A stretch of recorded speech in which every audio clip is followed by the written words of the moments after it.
Oi, hoje é 30 de abril, eu sou Isabela Fleischmann e esse é Ouvindo um Podcast da Bloomberg Linha. Aqui eu te conto as principais notícias de negócio e economia do Brasil e do mundo. Bom dia pessoal, como vocês estão? Espero que estejam bem nessa terça-feira aí, finalzinho de abril, começo de maio e estamos aqui, mais um dia.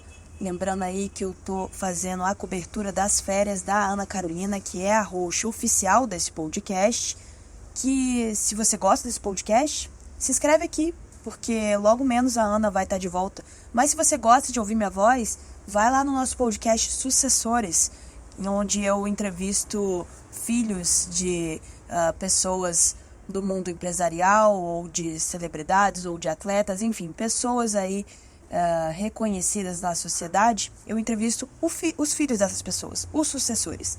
Se você tem curiosidade para saber quem são esses sucessores, o que eles fazem, onde eles vivem, do que se alimentam, vai lá no nosso podcast. E também procura o videocast Como Falar Faria Mês. Se você é novo aqui no mercado financeiro, quer entender como falar Faria Mês, procura lá no nosso videocast apresentado pela Ana Carolina. Tem também as nossas redes sociais, nosso Instagram e também o nosso TikTok. E é isso aí, espero que vocês tenham aí uma terça-feira iluminada. E hoje a gente vai falar do quê? Vamos falar que os governos estão discutindo como regular o avanço de inteligência artificial em uso militar. E também vamos falar do quê? Da Casas Bahia. As Casas Bahia pediram recuperação extrajudicial. E aí prevém alívio de 4,3 bilhões de reais no caixa. Também vamos falar que a McKinsey, a consultoria McKinsey, está buscando aumentar a motivação e virar a página em encontro de sócios. Vamos lá? Bom, vamos começar falando das Casas Bahia, porque pressionada aí por uma dívida financeira de curto e médio prazo da ordem de 4,1 bilhões de reais, a Casas Bahia pediu uma recuperação extrajudicial e ofereceu a bancos credores a opção de conversão de debêntures em ações da companhia em um período entre 18 e 36 meses, em troca do alongamento e da redução de custo das obrigações, segundo o fato relevante publicado na noite de domingo. A proposta significa que o grupo não planeja mais pagar 2,3 bilhões de reais em vencimentos integrais previstos para 2024 e 2025, ou seja, dívidas com títulos de curto prazo. Esse foi o prazo de carência acordado com dois de seus principais bancos credores, o Banco do Brasil e o Bradesco, o que na prática indica que a varejista já tem apoio suficiente para a aprovação da renegociação. O acerto ocorre a 10 dias da divulgação do balanço do primeiro trimestre, dia 8 de maio. Caso o pedido de recuperação extrajudicial seja de fato homologado pela Justiça nos próximos meses, a companhia estima que o acordo com credores financeiros, que abrange o total de 4,1 bilhões de reais em debêntures e CCBs, que são as cédulas de crédito bancário, pode representar uma melhora aí de 4,3 bilhões de reais no seu fluxo de caixa nos próximos 4 anos, então até 2027. O CEO das Casas Bahia, o Renato Franklin, no Fato Relevante, falou o seguinte: não chegamos à metade da execução do plano de transformação e, portanto, continuaremos focados nas alavancas operacionais, melhorando nossa eficiência e produtividade. Manteremos o foco na rentabilidade e no fluxo de caixa com a elevada disciplina do capital empregado. O Renato Franklin, completa 1 ano no cargo nessa quarta-feira, dia 1º. A renegociação representa mais uma tentativa da quarta maior varejista do Brasil de afastar o risco de insolvência, enquanto busca alongar vencimentos de curto prazo e reestruturar operações. Também permite, como destacou o executivo, que a empresa tenha foco na melhoria da operação. Em fevereiro, o grupo tinha obtido carência de 18 meses para uma dívida de 1,5 bilhão de reais, antes de divulgar o maior prejuízo trimestral de sua história, que foi aí de 2,6 bilhões de reais. Na época, a varejista citou a possibilidade de fechamento de até 70 lojas nesse ano, depois de chegar ao fim de 2023 com 1.078 unidades. Desde 2021, Os investidores temem os riscos crescentes de inadimplência devido ao crescimento acelerado de provisões para o pagamento de processos judiciais e também um impacto negativo no caixa, agravado aí pelo quadro de juro elevado e maior concorrência. O plano de recuperação extrajudicial não impõe riscos ou hipóteses de convolução, que seria a conversão em falência, e não afeta os direitos de trabalhadores e fornecedores, segundo o fato relevante divulgado pelas Casas Bahia na noite de domingo.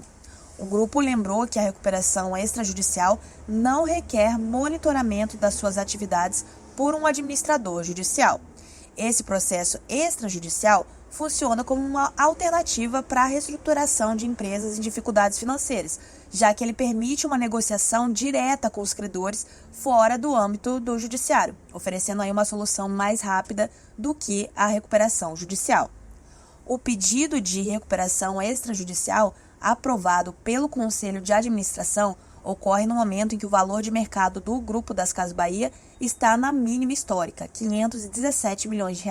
Na B3, cada vez mais perto do market cap da Americanas, que foi aí avaliada em R$ 505 milhões e que entrou em recuperação judicial há 15 meses com uma dívida estimada à época aí de R$ 43 bilhões.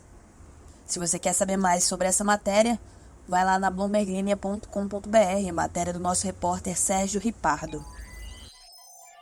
Os reguladores que desejam controlar uma geração emergente de máquinas capazes de matar e que são feitas aí de inteligência artificial podem não ter muito tempo para poder controlar isso, segundo foram alertados aí os governos nessa segunda-feira. À medida que os sistemas de armas autônomas proliferam rapidamente, incluindo em campos de batalha na Ucrânia e em Gaza, algoritmos e veículos aéreos não tripulados já estão ajudando os planejadores militares a decidir se devem ou não atingir alvos. Em breve, essa decisão poderia ser totalmente terceirizada para as máquinas. O ministro das Relações Exteriores da Áustria, Alexander Schallenberg, falou assim, esse é o momento Oppenheimer de nossa geração. Uma referência aí a Robert Oppenheimer, que ajudou a desenvolver a bomba atômica nos anos 1940, depois de lançada pelo governo dos Estados Unidos sobre a cidade japonesa de Hiroshima e Nagasaki, com centenas de milhares de mortos antes de advogar por controle sobre a disseminação de armas nucleares. A saga, que foi contada no filme Oppenheimer, lançado em 2023, dirigido aí por Christopher Nolan, ganhou 7 Oscars, incluindo o de melhor filme nesse ano.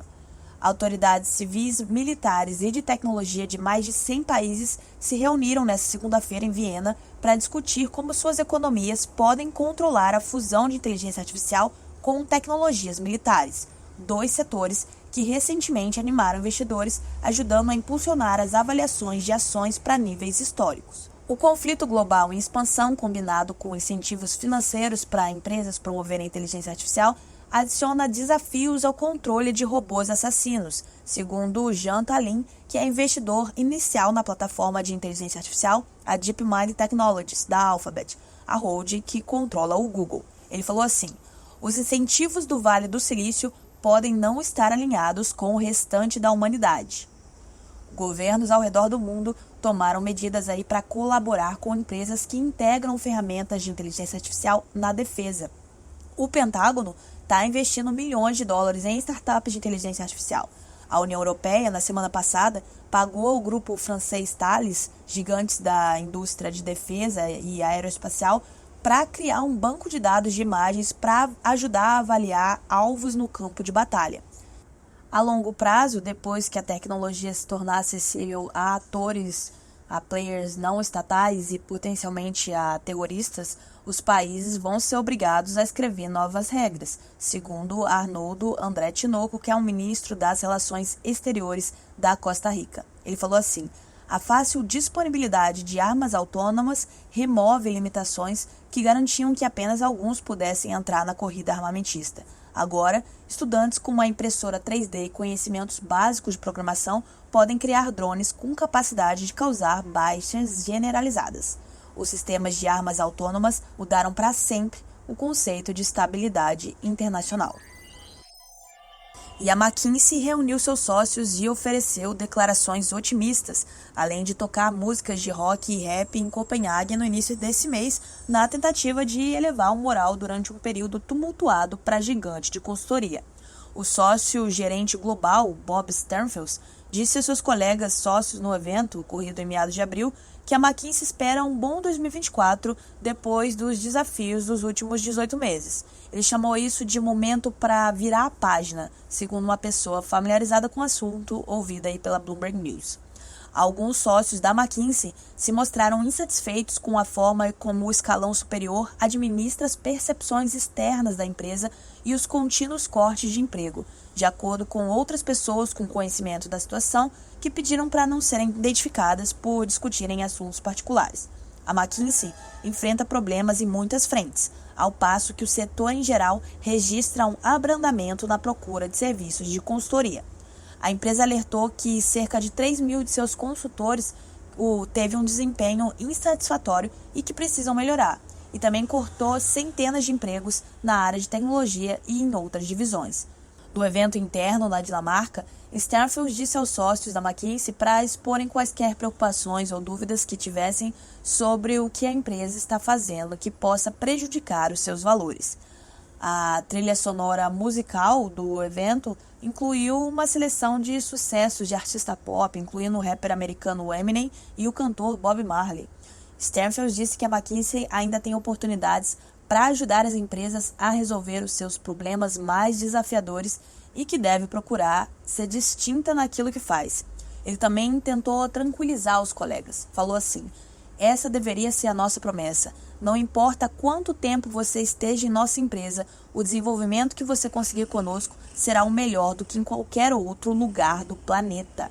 Como fazemos há décadas, nossos sócios se reúnem regularmente, pessoalmente, para criar laços, fortalecer a cultura, discutir a estratégia da empresa e reforçar nosso compromisso de ser uma empresa global. Isso aí a McKinsey falou em um comunicado enviado por e-mail, referindo-se aí à reunião interna na Dinamarca. A McKinsey tem cerca de 3 mil sócios em todo o mundo, incluindo cerca de 750 sócios sêniores, um número que aumentou nos últimos anos. As centenas de sócios da McKinsey que participaram da reunião da Dinamarca foram aí incentivados a apoiar os objetivos de sustentabilidade da empresa e ir ao local da reunião por meio de táxis elétricos ou bicicletas. Durante a mesma semana, a McKinsey patrocinou um evento em Copenhague para cerca de 700 líderes empresariais, onde discursou o republicano e ex-vice-presidente dos Estados Unidos, o Mike Pence. Outros que participaram ou falaram no evento para clientes incluíram o antigo secretário do Tesouro americano, Larry Summers, a primeira-ministra da Dinamarca, Mette Frederiksen, e Mads Nipper, o presidente executivo do gigante energético dinamarquês Ørsted. A McKinsey tem mais de 45 mil funcionários em 130 cidades ao redor do mundo, segundo o seu site. A empresa foi fundada em 1926 em Chicago. É isso, chegamos ao fim. Espero que vocês tenham gostado do podcast de hoje. O Zé Zampieri aqui nos comentários me lembrou que o nome do chefe da Total Energies é Patrick Pouyanné. Eu não sei falar francês. Quer dizer, eu fiz umas aulas de francês, né? Sei o básico, mas errei o nome dele. Obrigada aí pelo alerta, Zampieri. Mas é isso, então. Ficamos por aqui. Obrigada pela parceria. Sejam gentis e até amanhã. Tchau, tchau.